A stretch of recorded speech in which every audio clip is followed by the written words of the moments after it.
Hello.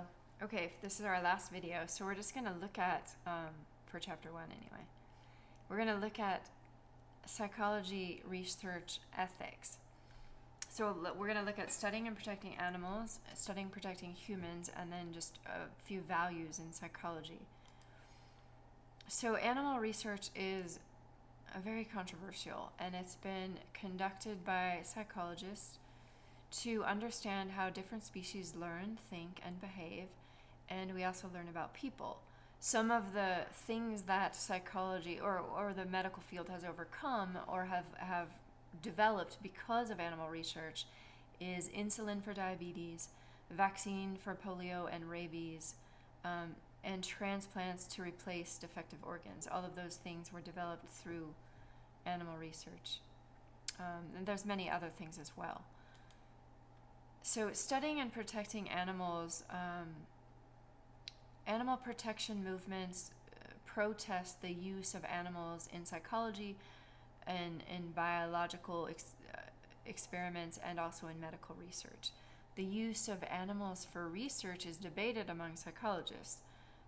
Some of the questions that arise, and we're going to discuss this in our class when we meet later today, but is it right to place the well-being of humans above animals, other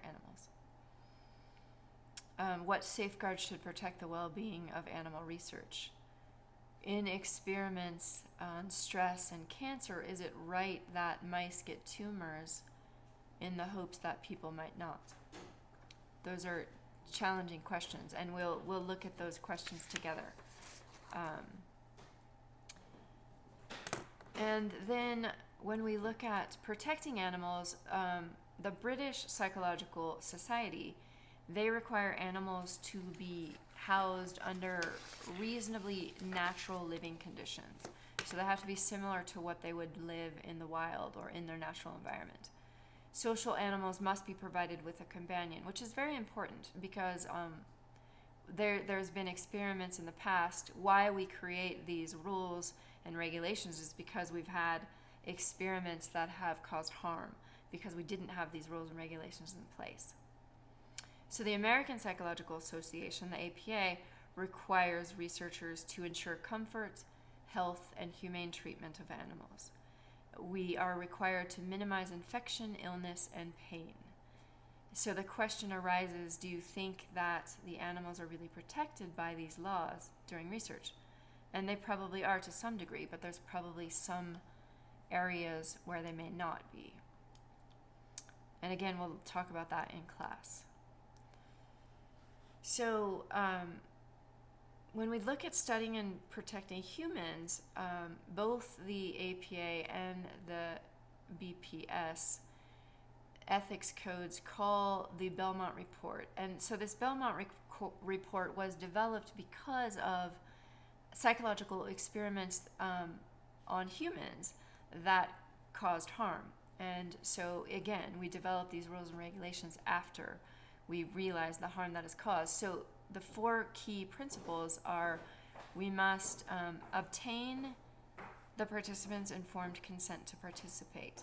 So giving people enough information about the study to enable them to decide whether they want to participate.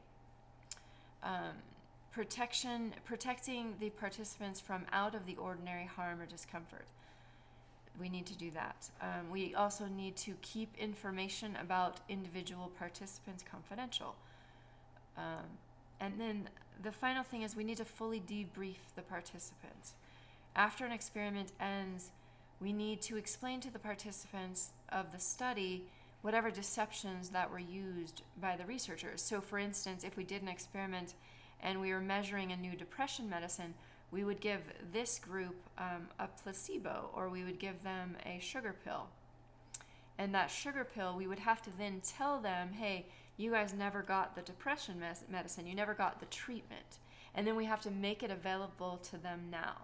So after the fact, it would have to be available for them to use or to participate with. And they would have, they would be under the supervision of a medical professional. And so I'm going to invite you to watch the final video It's called the Belmont Report, and it brushes over the 5 unethical experiments that really were the push point to create the Belmont Report. So anyway, it's a great little brushstroke of the harm that psychology has caused, and some of those we're going to get into more detail later on in the class. In a month or so, we're going to talk about each of those experiments in more detail. So thank you so much, and I'll see you later in class.